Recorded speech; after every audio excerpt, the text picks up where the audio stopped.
I hadn't seen the box in over a year. It was stored in the corner of my mother's attic, sealed tight and wrapped in 2 layers of thick plastic. I'd left it there after I called off the wedding, a quiet understanding that I wasn't ready to face it, not yet. But lately, I'd been thinking about it more often. Not because I wanted to wear it, of course. That chapter had closed the moment he did what he did. But because it was mine. I chose it. It carried a piece of me before everything got torn up and rearranged. So I called my mom that morning and told her I'd be stopping by to pick it up. She hesitated just for a second before saying, "Of course, honey. It's still right where you left it." I drove over thinking it might feel bittersweet, maybe even a little empowering. I imagined pulling the box out, sliding my hand along the taped edge, maybe just holding it for a minute before deciding where to store it next. A small reclaiming of something I thought I'd lost. When I got there, she was already in the kitchen, stirring a pot like nothing was different. The attic stairs were still creaky, still hard to pull down. But when I climbed up and flicked on the light, I saw immediately there was no box. The corner was empty. I stood there for a long time, just blinking. Then I called down softly, "Mom?" She didn't answer right away. So I climbed back down and found her wiping her hands with a dish towel, avoiding my eyes in a way that suddenly made everything click. "Where is it?" I asked, my voice calm. She glanced at the floor, then gave me the kind of half-shrug she'd mastered over a lifetime. "Oh. I gave it to Lily." I stared at her, not fully processing. "Lily?" I asked. She said it like it was obvious. "Yes. Lily. Andrew's new fiancé. She stopped by a few weeks ago and saw the box. I told her you didn't need it anymore." There was no apology in her voice. No hesitation. Just clean, efficient betrayal. "She tried it on," my mother added, "and it fit perfectly. She looked beautiful. She cried." The way she said it, like it was some sweet story to pass down, made my stomach turn. "She cried," I repeated, not sure if I was going to laugh or throw up. "In my dress." "Well, it's not like you were using it," she said. "And you always said you wanted someone to feel special in it." "I never said that. Not about her. Not about Lily." I stood there in the kitchen, blinking through a swirl of emotions I couldn't quite name yet. Hurt. Disbelief. Rage trying to claw its way up my throat but kept being pushed back by something heavier. Something more familiar. "You didn't think I should know?" I asked finally. Her face stiffened just a bit. "I didn't want to upset you. You gave my wedding dress to my ex's fiancé and thought not telling me would be less upsetting?" She set the dish towel down slowly. "I just thought it was time to move on. You're strong. You don't need to cling to things. But that dress wasn't just a thing. It was mine. Chosen on a day when I still believed in something. Carried through fittings and changes, tears and laughter. It was the one piece I had held back, the one item I kept untouched, not because I needed it, but because I had earned the right to decide what to do with it. And now it was gone. Because my mother decided I no longer had that right. I didn't yell. I didn't cry. I didn't even raise my voice. I just sat down in the chair by the kitchen table, the same one I'd eaten cereal at before school, the same one she used to braid my hair behind while I kicked my feet. I sat, staring at the wall, like maybe the wallpaper would peel back and reveal a version of the past where this conversation never had to happen. She poured me tea like it was any other day. Like the weight in my chest was just something I could stir sugar into and sip away. "I thought you'd be relieved," she said, as if she were trying to comfort me after returning something I accidentally left behind. "You always said you didn't want to see that dress again. That it reminded you of pain." I remembered the day I said that. I was sitting in her guest room after the breakup, my eyes swollen, my throat raw from crying. I said it in a blur of grief, The way someone says they never want to hear a certain song again because it hurts too much. That doesn't mean they want the song erased from the world. It means they're asking for time. For understanding. For space to mourn what it meant. You used my words like permission, I said quietly. But you never asked. I didn't think you'd mind, she said, sipping her tea. She's sweet. She really is. And you're over it, aren't you? There it was. That word. Over it. As if grief had a finish line. As if healing was something you graduated from. As if because I no longer sat on her couch sobbing into old engagement photos, I must have been ready to see my former life paraded around on someone else's body. I don't know what I am, I replied. But I know I didn't want to find out like this. She sat across from me now, her expression somewhere between concern and confusion. She truly didn't see it. The hurt. The invasion. The insult wrapped in practicality. To you, it was just fabric in a box, I said. To me, it was the one thing I got to keep from that part of my life. And you gave it away like it was a hand-me-down. It's a dress, she insisted. It's not sacred. It's not your child. It's a piece of clothing you weren't going to wear. No, I said, voice firm now. It was a choice I hadn't made yet. And you made it for me. She shook her head, disappointed. Maybe even a little annoyed. You've always been sentimental, she said. That's not a bad thing, but you can't let it weigh you down. I'm trying to help you move forward. But this wasn't help. This was rewriting my story with a pen I never handed her. She hadn't helped me move forward. She had yanked me sideways. And in doing so, she exposed the quiet truth I'd always suspected but never spoken. My pain only mattered if it was convenient for her. If it fit into her version of what strong women do. And in her mind, strong women don't cry over old dresses, they give them away. I need to go, I said, standing up. She looked surprised. Already? I thought you were staying for lunch. I lost my appetite, I said. And apparently, my boundaries too. Her mouth opened slightly, but no words came out. And for once, I didn't try to make it easier for her. I didn't fill the silence. I didn't soften the edges. I just left. With nothing in my hands. And everything boiling quietly inside. It wasn't just the dress. It never is. You don't feel this kind of ache over a single decision unless there's a history behind it. A pattern. A slow erosion. My mother didn't betray me in a single moment, she'd just finally done it in a way I could no longer ignore. Growing up, I was the easy child. Not because I was naturally agreeable, but because I learned early how to shrink myself to fit into the spaces she made room for. She was the kind of woman who praised stoicism but criticized silence. The kind who said things like, "Don't take it so personally," right after saying something deeply personal.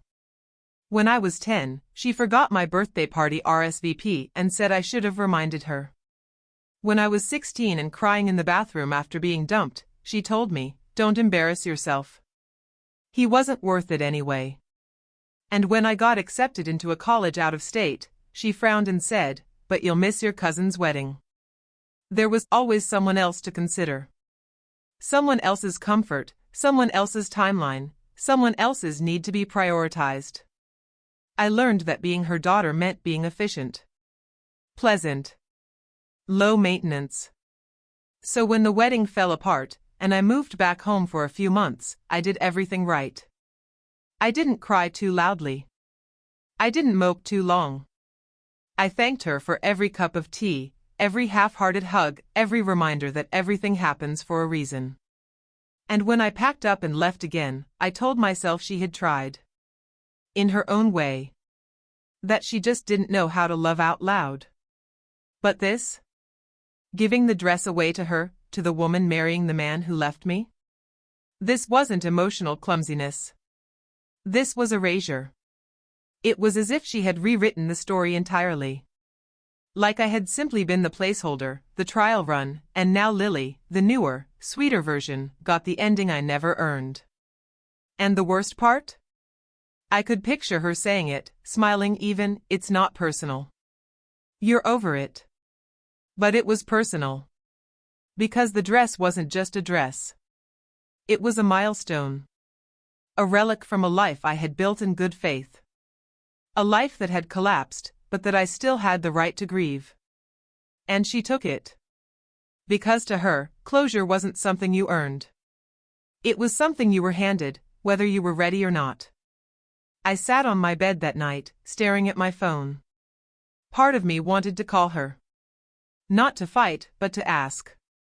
Why? Why was it always so easy for her to hand pieces of me to other people? Why didn't she ever stop and ask if I wanted to keep them?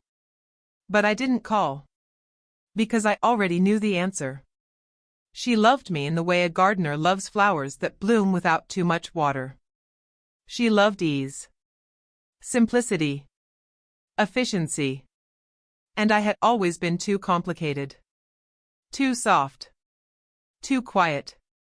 So she gave away the dress. Not to hurt me, but because in her mind, I didn't need it anymore. Because the moment I stopped talking about the pain, she assumed it was gone. But grief doesn't vanish just because we stop naming it. And I wasn't over it. Not the dress. Not the man.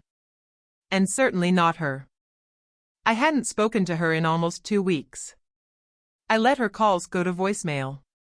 I didn't respond to her text that said, "Hope you're not still upset, call me when you're less emotional." That line alone almost made me block her. But I didn't. I just let the silence stretch between us like a drawn curtain. Then one afternoon, just as I was about to step into the grocery store, she called again. This time, I picked up. I don't know why. Maybe because I wanted to believe there was some sliver of decency left. Maybe because I still had that stupid reflex, the one that made me hope she'd say, "I'm sorry." I didn't understand. I do now. But that wasn't what the call was about. She started with pleasantries. Asked how work was.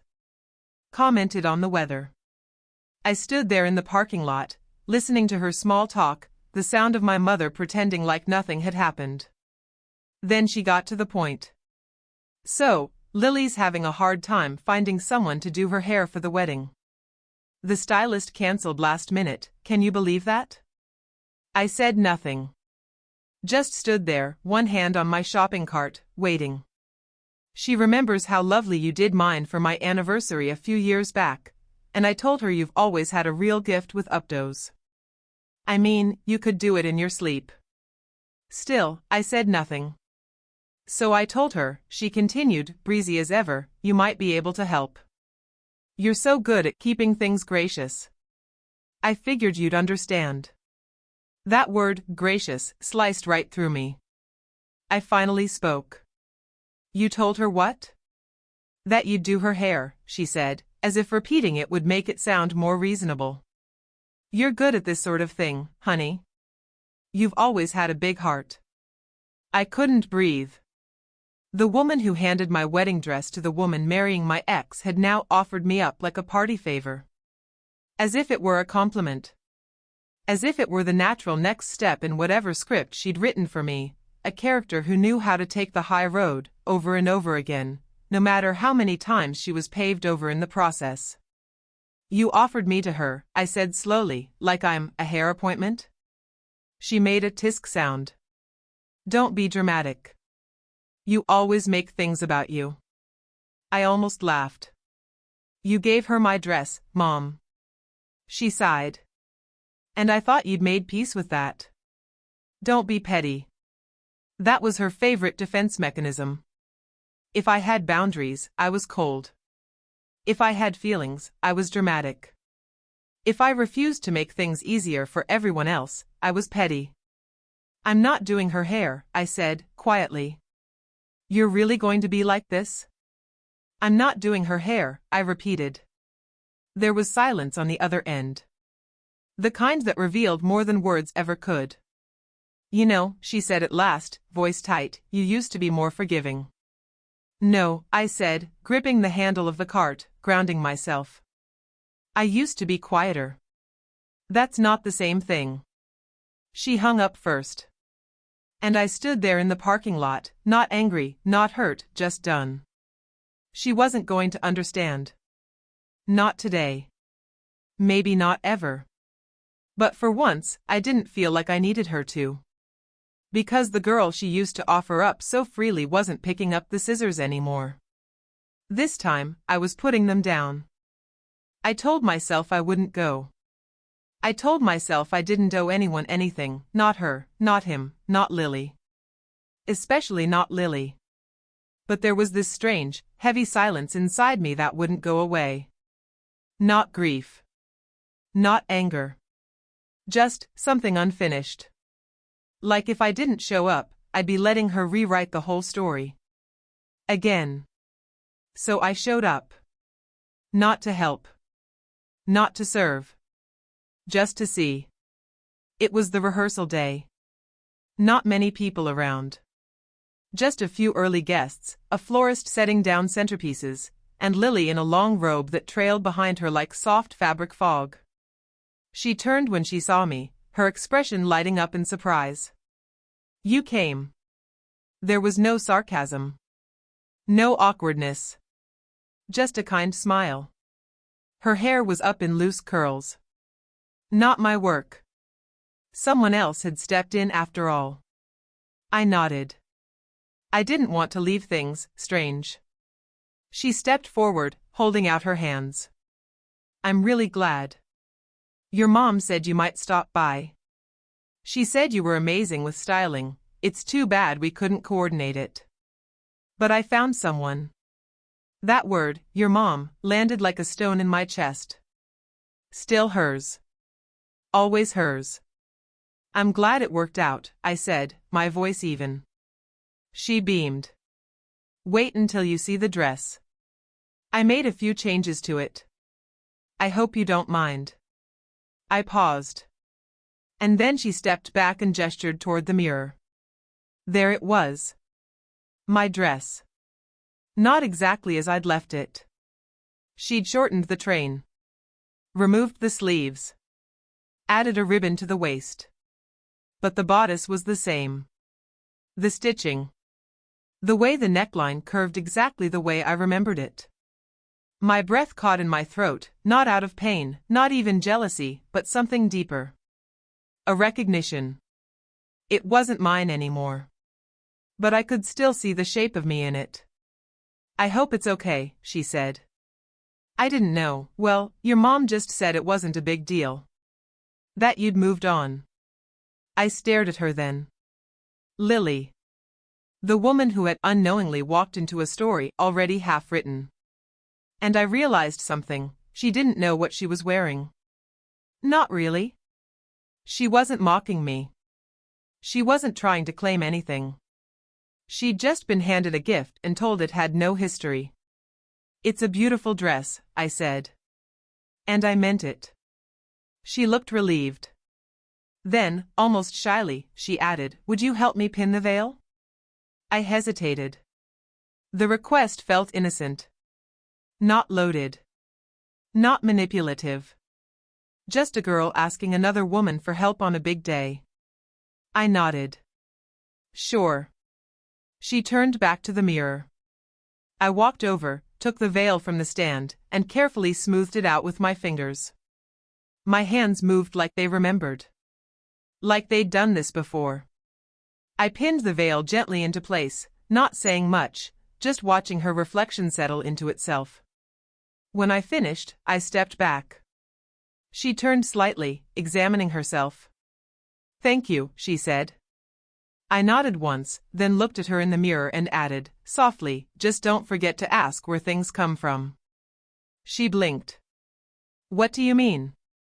But I was already stepping away. Nothing, I said. Just, be sure you know the whole story before you wear it. She didn't respond right away. And I didn't expect her to. I left quietly. No scene. No confrontation. Just the sound of my own heels on tile, steady, deliberate. Not rushing. Not fleeing. I didn't cry when I got to my car. I didn't scream. I just sat there with both hands on the wheel, breathing. Because something had shifted. She could wear the dress. My mother could praise her. Plan her hair. Host the whole damn wedding if she wanted. But I had shown up. Not as the forgotten one. Not as the afterthought. As the woman who stayed long enough to let go. It took me a week to go near the attic again. Not my mother's attic, the one I had left behind along with the empty corner where my wedding dress used to sit, but my own. In my small apartment, above the second bedroom I never quite figured out what to do with, there was a hatch that led to a crawl space. Dusty boxes. Old notebooks. Winter coats I never wore. And one small wooden chest. It was the only thing my grandmother had left me directly. Inside were trinkets, mostly. A faded photo of her in her wedding dress. A silver brush with initials scratched into the handle. And a small square velvet box, which I'd forgotten existed. When I opened it, I found a collection of antique hairpins. Gold, with tiny pearls at the tips, dulled now with time and air. She used to wear them for special occasions, weddings, holidays, the annual winter ball they held at her church. I remembered watching her once, sliding one into her bun with slow precision.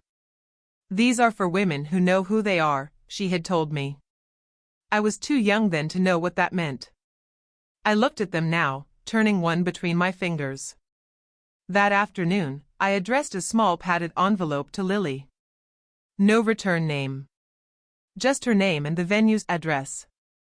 Inside, I placed one pin. No note. No explanation.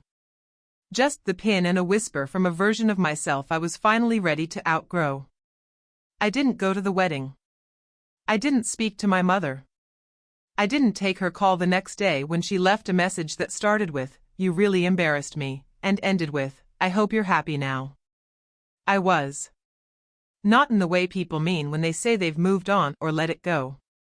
It wasn't clean like that. The ache didn't vanish. The dress still lived in photographs and memory, and soft fabric I could still feel against my skin if I tried. But I was happy in the way you are when you finally choose yourself. When you stop being the daughter who stays small to make room for someone else's comfort.